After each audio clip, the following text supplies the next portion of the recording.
Hello and welcome to my channel, and I am Stephanie, and this is going to be a bit of a rant video about Booktube, about the Booktube community, and why we're stuck on certain genres. So this rant has been bubbling in my soul for like quite a few days now. I was looking through my channels and there were a couple channels that I subscribed to that did shout outs and everything like that. And I'm like, okay, yeah, you know, shout outs are great, but if they're just shout outs to people that are reading the same things that you are, why, I'm just flabbergasted at why those are beneficial. But you guys seem to like them because they have like super views within the first couple of hours, and it's like, what am I doing wrong that I can't seem to get views on my videos? I mean, really. So what did I do? I went out and I did some little research on the most popular genres, and come to find out, I talk about the thing that's the most popular. I talk about romance. So you might think that, you know, I'm just out here complaining and things like that, but I was going to take it to the race problem that we might have in Booktube, but then I was like, no. I'm not going to go there, because it's not really about the race issue that we have on Booktube. Yes, there are people of color that have Booktube channels that are way over 1,000, subscribers, way over. And, there are some big named booktubers out there that aren't the typical white chick that has great makeup and great clothing and things like that, and that has had their channel for 10 years back when they started as a teenager. That brings me to point number 1. I think the problem is that this community is not built for people that aren't millennials. If you're not a millennial on Booktube, this is just my own personal opinion, you don't get as many views. If you don't look like you're a millennial, if you don't talk like you're a millennial, if you're not reading the books that the millennials that are the leaders in Booktube, in the Booktube community, are reading, then you don't get as many views, you don't get any shout outs, you don't get any acknowledgement that you're there, that you're here in the community and you're trying to interact. So you may think, well, it is about interaction. Why are you complaining? Are you interacting with these other channels? Yes, I have been on Booktube for 2.5 years, and I started off trying to communicate, get into the community with those big booktubers, and I know that they get thousands of comments a day and they can't get to all of them and things like that. Then I started changing my focus to some of the smaller booktubers, and I started to see that they started to surpass me, and I was like, what the hell am I doing wrong? So I went out and I checked out all those help videos, how to increase your views, how to, change up your style to make it to the YouTube algorithm. I have done my research and I continue to do my research, so don't try and fault me. Pretty much tried to put out there what I want to receive back, but it surely does feel like I'm not getting any recognition whatsoever. And it's just really disheartening. And yes, this is a rant about why I can't get any damn views, but you know what? That's how I'm feeling right now. I've been feeling this for like the last couple days. So bringing it back to the fact that I said millennials, right?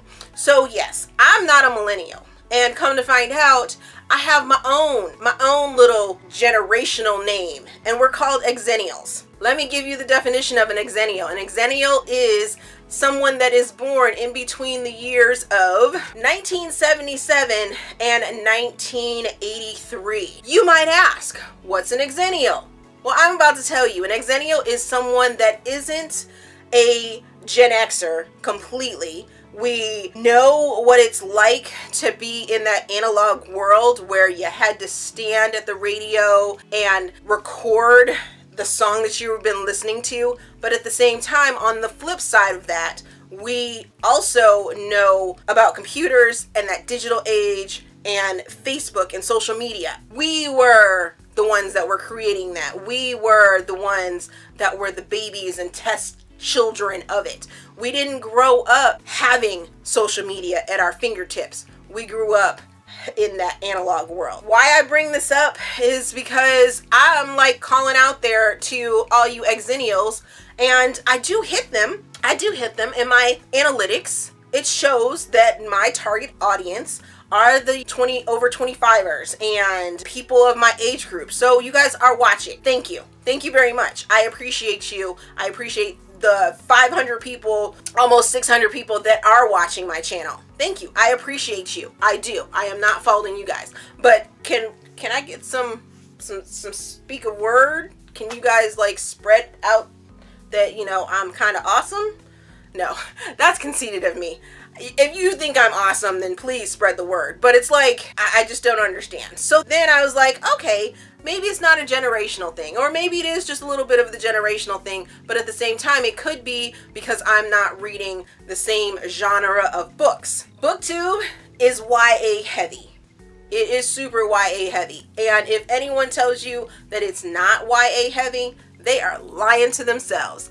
And not to mention, not just YA heavy, science fiction heavy. I mean, science fiction fantasy, if you're into, you know, Cassandra Clare and Marissa Meyer and Sarah J. Maas, and those are like the gateway books that you're supposed to start out with. J.K. Rowling for Harry Potter and things like that. Those are things that were being talked about, you know, 3 and 4 or 5, 6 years ago when Booktube really got the kickoff for it. And now all those people are still holding on to the subscribers, but they're not giving the shout outs to the little ones that are talking about something different. So I went and did some research. Well, back in 2014, that was what, 3 years ago? What genres were making the most money? You want to know? I'm about to tell you. Coming in at number 5 was horror. And when I talk about horror was bringing in $79.6 million worth of revenue back in 2014 for book readers. And that included things like Stephen King and Dean Koontz, things that I don't necessarily enjoy. I mean, I have some Stephen King books and I'll watch his, you know, adaptations to things. Under the Dome, I thought was amazing as a miniseries and was kind of pissed off that it stopped. Number 4 is science fiction and fantasy, coming in at $590.2 million. That's number 4. And that is your Harry Potter and Hunger Games and Lord of the Rings, you know, J.R.R. Tolkien and things like that. So we're on number 4. And I'm still not on my genre, which is romance, right? Well, then you come into the number 3. Number 3 genre in 2014 was religious and inspirational books. What? At $720 million for the year 2014 they came in at. What? Number 3. They took number 3 with that one. Number 3. Number 2 is crime and mystery, coming in at $728.2 million worth of revenue. And that includes things like John Grisham, Stieg Larsson. What? Oh my gosh. Once again, I love John Grisham's like movie adaptations, things like that. I enjoy and have some of his books from like back in the day, but would I sit down and read those books now? Probably not. The number one genre that brought in revenue in 2014, 3 years ago, was romance and erotic fiction, coming in at $1.44 billion. People, I have a romance channel here. I know you like it in secret and everything like that, but that shouldn't make you stop and not look at things that I like put out on my channel, because I talk about romance all the time. And I'm not talking the romance that this is talking about. This is talking about when 50 Shades of Grey came out, how Danielle Steele books and things like that. No. I am talking about independent romance, things that will blow your mind, that have all these extra subgenres that just kind of pile in there and have this realistic feel to them. And it's not all about the happily ever after. It's about exploring something different. But romance, number one. Now, you might fault me and be like, oh, well, you're looking at stats from 3 years ago, right? Well, I went and found another stat for you. The genres that in 2016 you should be writing to actually get some traction with. If you're a writer, if you're an author, if you're trying to get up in the game, which I'm not, by the way, but if you're trying to get in the game, these are the genres that you need to write about. Number 5 is science fiction. And we're talking about that futuristic technology that goes into a good science fiction story and teenagers. That's number 5. Number 4 is going to be that YA genre, that young adult genre that everyone here on Booktube seems to be all over. That brings me back to point number 1, that you guys are all pretty much millennials. I'm not hearing anyone over that age group. If you are, let me know down in the comments. The number three genre that is out there that's making some moves in the game is going to be fantasy and paranormal. And we're talking about urban fantasy, and it has to be fun and have that paranormal elements to it that go along with it. Though that's making a move. That's making a move right there. Number 2 is 3 genres all put into one, and that's mystery, suspense, and thriller. What? Oh my goodness. All of them mixed together, because yes, you gotta have the mystery and the thrills and the suspense to call yourself pretty much a genre and have that detective thing going on, things like that.